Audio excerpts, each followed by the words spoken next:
송현우 집사님께서 성경 봉독해 주시겠습니다.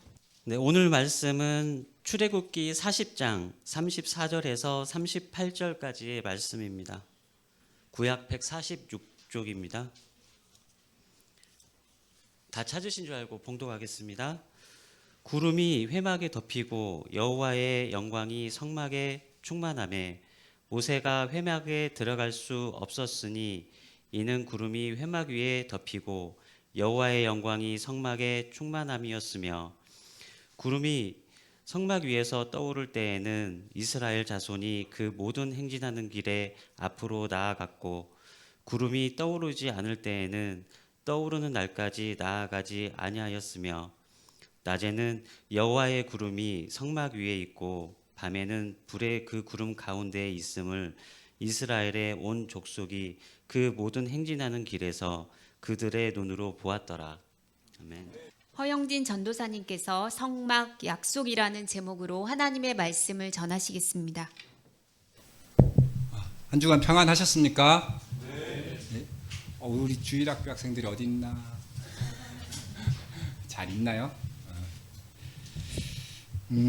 출애굽기에서 이스라엘 백성들에게 일어난 중요한 두 가지 사건이 있어요. 첫째는 모세가 십계명을 받은 사건, 그리고 둘째는 이스라엘 백성들이 성막을 지은 사건. 두 가지 사건이 아주 중요한 일입니다.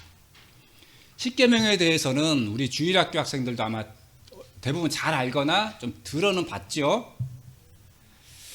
그렇지만 성막에 대해서는 잘 알지 못할 것 같아요. 오늘 제목이 성막 그리고 약속이잖아요. 성막에 대해서는 잘 알지 못할 것 같아요. 성막의 문자적인 뜻은 성스러운 장막 이런 뜻이고요. 이 성막하면 이게 뭐 어떤 걸 연상하면 되냐면 우리 학생들은 텐트, 좀 천막 이런 그런 것을 연상하면 될 거예요. 텐트나 천막이다 이렇게 연상하면 될 건데 이게 이제 성스럽다라는 거죠. 모세는 하나님의 부르심을 받아 시내산에서 십계명을 받았어요. 하나님께. 모세에게 십계명을 주신 후 하나님은 또 모세에게 명령하셨습니다. 성막을 지어라 라는 거예요.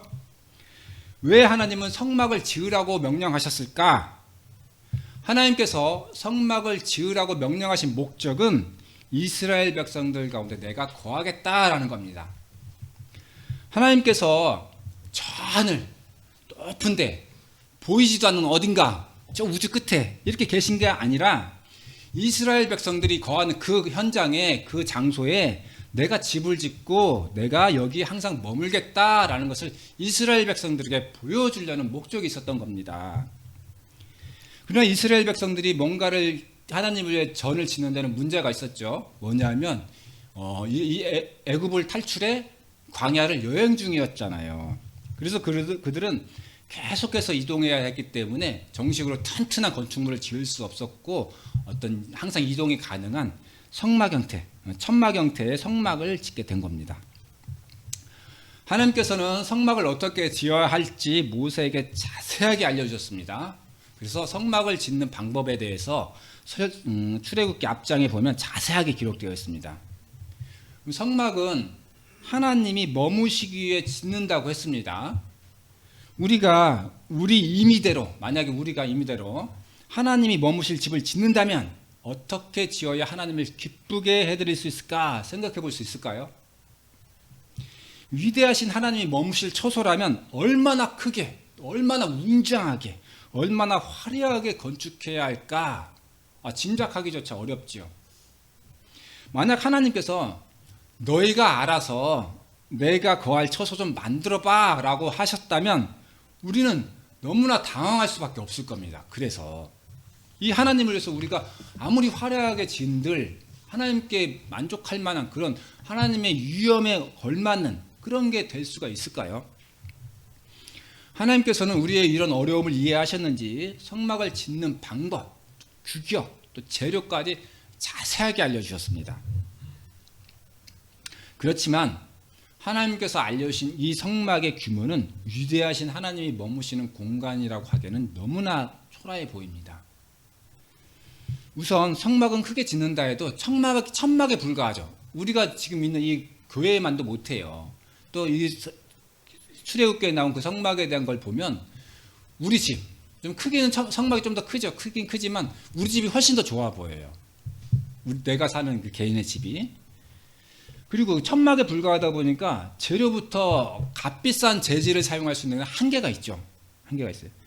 또 크기는 우리 예배당처럼 이렇게 사각형 모양이에요. 사각형 모양인데 긴 쪽이 45m, 짧은 쪽이 한 25m, 높이는 한 2.5m 이렇게 되는 게 얼추 어림잡아 생각하면 우리가 예배드리는 이 예배당 한 2배 정도 되는 크기 정도 아닐까라는 거죠. 천막치고는 상당히 큰 편이죠. 큰 편이지만 하나님이 머무시는 공간이라고 하기에는 너무나 초라한 것은 분명해 보입니다. 그러나 하나님께서는 이스라엘 백성들과 함께 머무시는 걸, 함께 해주신 걸 원했지 크고 화려한 집을 원했던 것은 아니었습니다. 이 세상 모든 것이 다 하나님의 것인데 성막 하나 크고 화려하게 짓는 것으로 하나님이 기뻐하실 일은 없으셨겠죠. 또 우리가 아무리 정성을 다한다 하더라도 하나님의 위엄에 걸맞는 집을 짓는다는 것은 불가능하죠. 백성들은 모세를 통해서 하나님께서 성막을 지으라라는 그런 말씀을 전해 들었어요. 백성들은 하나님께서 이스라엘 백성들 그 중에 오신다는 말씀에 자발적으로 자기의 물건을 성막 공사에 써달라고 가져오기 시작했어요. 이 백성들이 가져온 물품들은 아주 다양했어요. 금도 필요했고 은, 놋, 각종 실도 필요했습니다.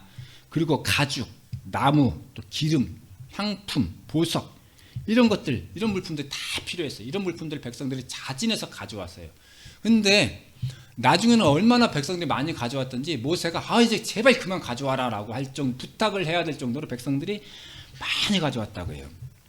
또 성막을 짓는 데는 이런 물품만 있어서는 안 되죠. 이런 물품들을 잘 연결해서 성막을 짓는 기술자들이 필요했죠.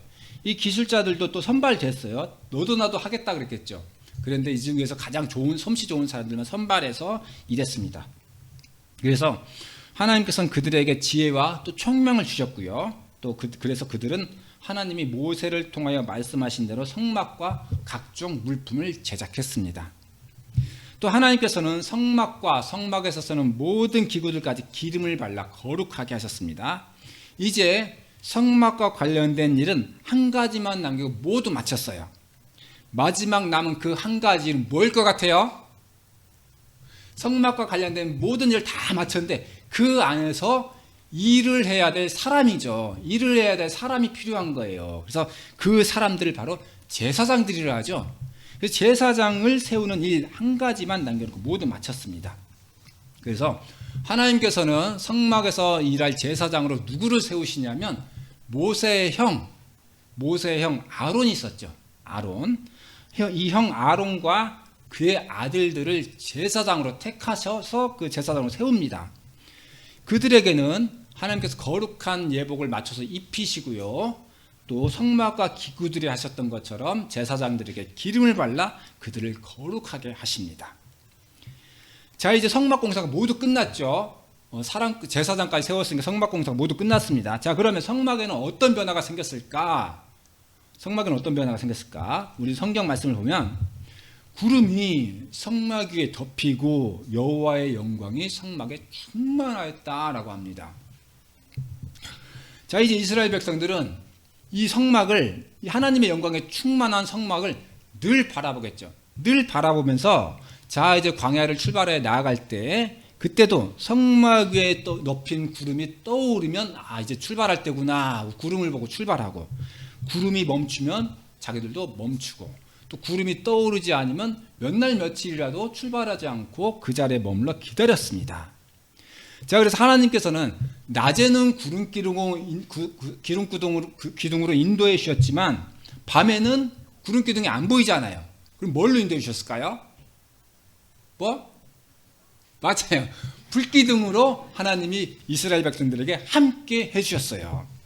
자, 오늘은 지금 말씀에서 하나님께 성막을 지으라고 하시고 성막이 완공되어 일어난 일들에 대해 우리가 봤습니다. 하나님께서는 성막에 거하시겠다 하셨지만 사실 하나님은 성막처럼 인간이 지은 건축물이 따로 필요 없으신 분입니다. 그렇죠?